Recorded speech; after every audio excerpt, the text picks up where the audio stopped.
Hello everyone, कैसे हो आप सब लोग। उम्मीद करता हूँ सब अच्छे से होंगे। उसी सीरीज़ को कंटिन्यू करते हुए आज जो है हम उससे आगे करेंगे जो पिछली वीडियो में जो है एमसीक्यूज़ किए थे।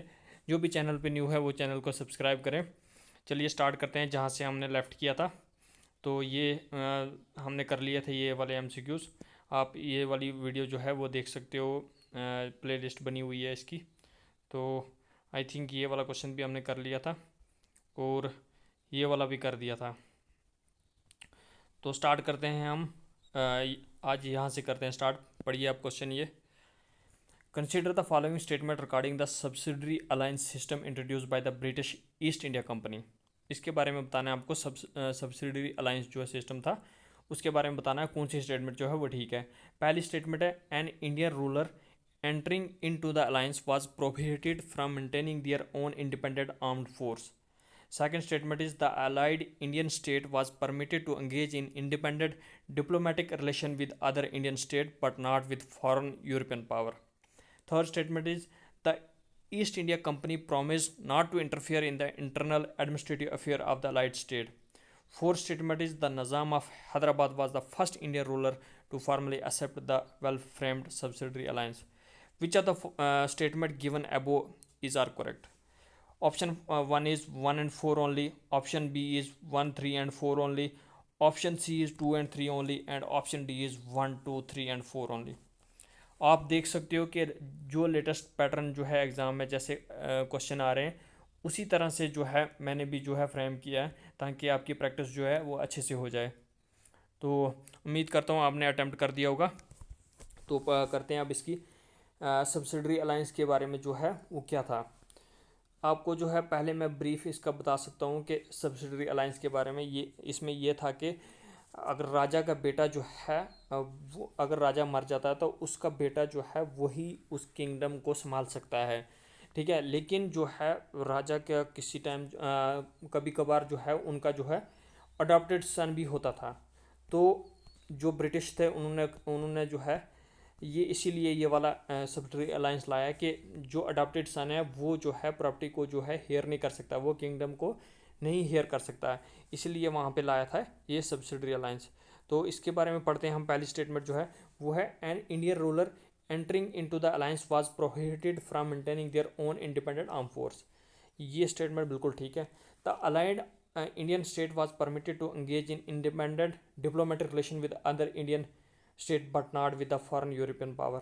ये स्टेटमेंट जो है बिल्कुल गलत है, क्योंकि जो है यहाँ पे भी आप जो है अदर इंडियन स्टेट के साथ भी जो है वो अलाई नहीं कर सकते हो, ठीक है। तो सेकंड स्टेटमेंट जो है वो गलत है। Third statement the East India company promise not to interfere in the internal administrative affair of the allied state. ये स्टेटमेंट बिल्कुल ठीक है। उन्होंने कहा था कि हम जो है आपकी जो है इंटरनल एडमिनिस्ट्रेशन में कोई दखल अंदाजी नहीं करेंगे। The Nizam of Hyderabad was the first Indian ruler to formally accept the well framed subsidiary alliance. ये स्टेटमेंट भी बिल्कुल ठीक है। तो स्टेटमेंट 1 भी ठीक है, स्टेटमेंट 3 भी ठीक है, स्टेटमेंट 4 भी ठीक है। इस हिसाब से जो है ऑप्शन बी जो है इसका सही आंसर है, ठीक है। मूव करते हैं नेक्स्ट क्वेश्चन की तरफ।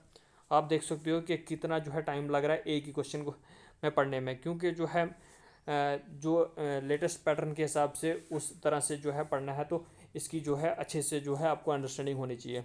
तो स्टेटमेंट 1 जो है वो ठीक है, जो मैंने आपको बताया कि सब्सिडरी अलायंस से Indian ruler was required to disband their own independent military force.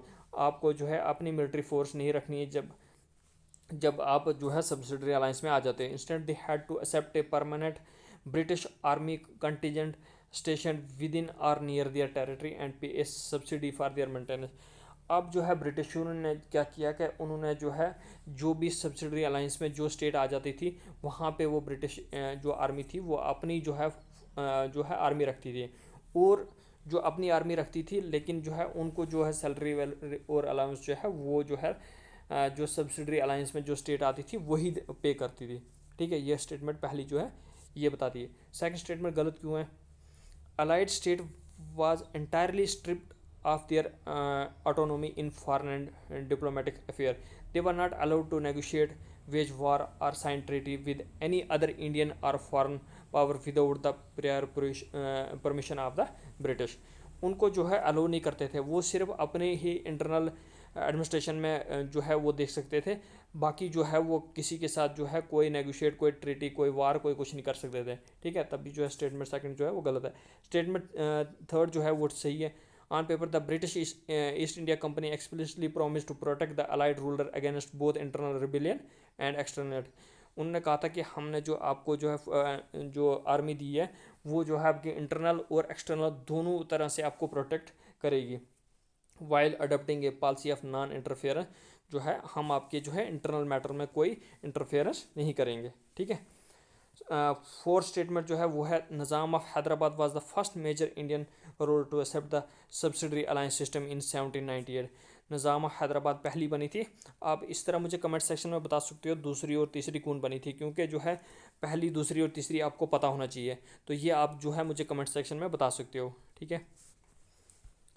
Move करते हैं नेक्स्ट क्वेश्चन की तरफ। Consider the following statement about the governor general of British India. British India के गवर्नर जनरल के बारे में आपको बताना है कि कौन सी स्टेटमेंट जो है वो ठीक है।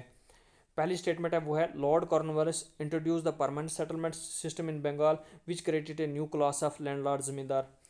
क्या पहली स्टेटमेंट ठीक है? Second statement is Lord Dalhousie annex the state of Awadh based on doctrine of lapse. क्या ऐसी बात है सेकंड स्टेटमेंट में?